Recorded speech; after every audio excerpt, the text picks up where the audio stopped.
Hey everyone. So tonight I want to talk about these things called energy centers.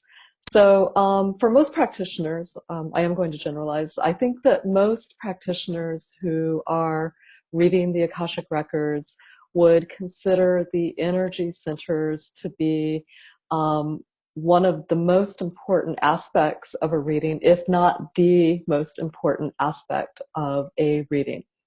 And so energy centers, let's see, how are we going to define energy centers? Think of energy centers as, if I'm talking to a super woo client, I describe energy centers as your inherent gifts, your divine gifts, the things that make you really special and really unique in your creative process. If I'm talking to a client who's on that other end of the not so woo spectrum, we call these core motivators, things that really drive you or inspire you to go out there and create and take action and make things happen. Um, so whatever language you want to call them, it's fine. I will probably flip back and forth between energy centers and motivators. Bilingual here. Okay, so here's the deal. There are 9 different energy centers or core motivators, and all of us comprise some mixture of these 9 energy centers. However, each one of us is primary in one of these 9 energy centers, meaning that one of them is more at the forefront than the others. Now, some of us will also have what are called secondary energy centers, and more rarely tertiary energy centers, meaning that more than one of these energy centers are front and center for us. And by the way, more is not better. It actually can make things a little more complicated. And so what do I mean by that? Think of your energy centers as when you are really in alignment with your energy centers, you are positioned to go out there and really achieve maximal creativity. Let's use a woo word. You're really set up to manifest the hell out of things, okay? When you are in alignment with your energy centers. Now, if you have one of these energy centers that is primary, your path to be aligned with your energy center is a little more straightforward than if you are somebody who has this mix of a primary and a secondary, or maybe, rarely a primary, a secondary, and a tertiary. And so for people that have more than one really strong energy center, they have to figure out how to navigate being in alignment with more than one of them. And so that's not quite as easy. It's a little more complicated. So more is not necessarily better. Okay, so there are 9 of these energy centers or core motivators. And they are, let's see, uh, they show up in ways that we might take for granted. So let me tell you about this. This is hilarious.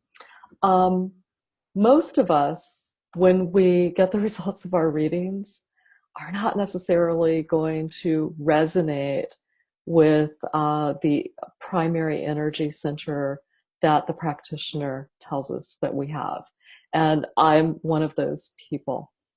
And I think that the reason that it oftentimes doesn't resonate is, well, actually, there are probably a couple of reasons. Number one, the things that we are really inherently good at, the things that come more naturally to us, we tend to be dismissive of that.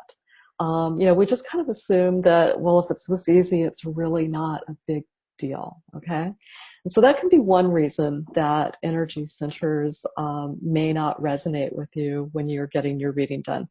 The other reason, and I'm also guilty of this other reason, is that oftentimes what we desire to be is very different than who we are. And so if I were to give you the list of the 9 energy centers, you might look down this list and go, oh, that one, that's what I am.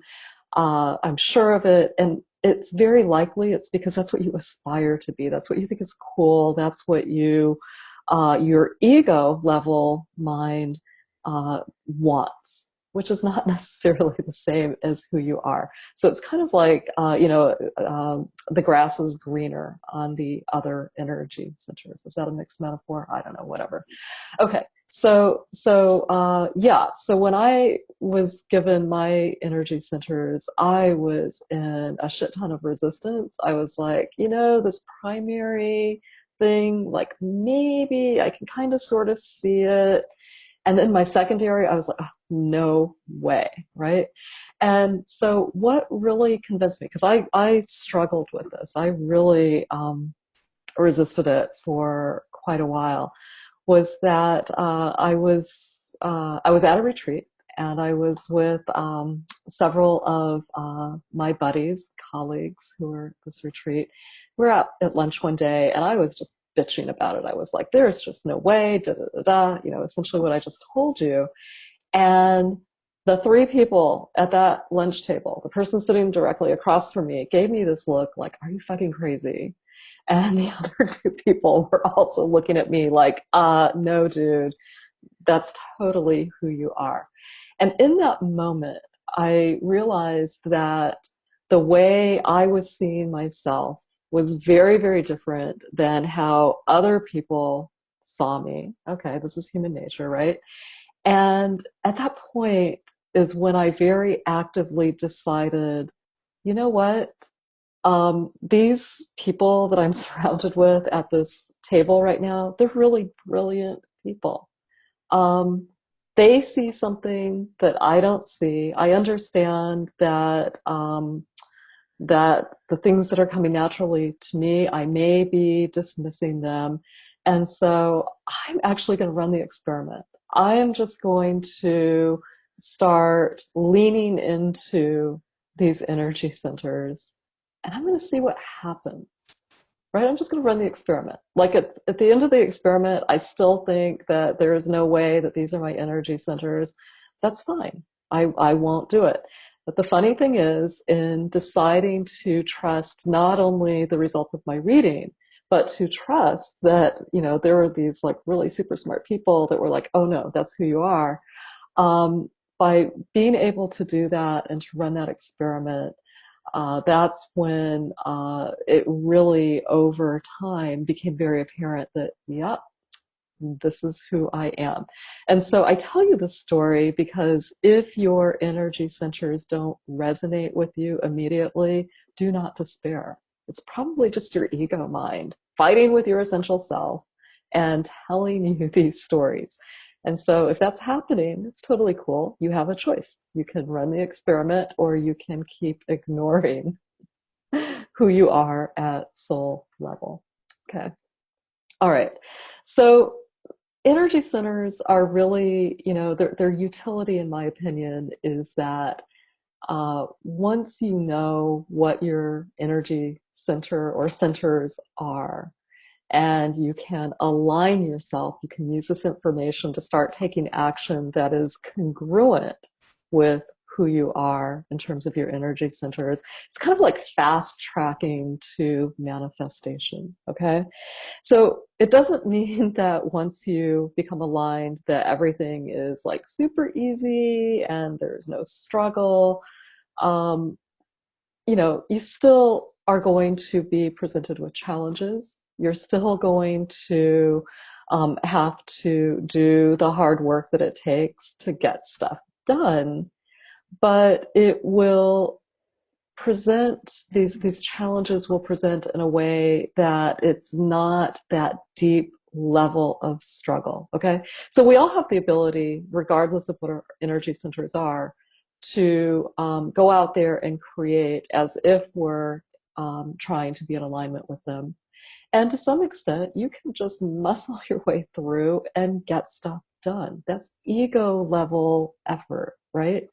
But if you want things to really take off, and if you want to get to that point of achieving what I think of as that really deepest inspiration, that most creative and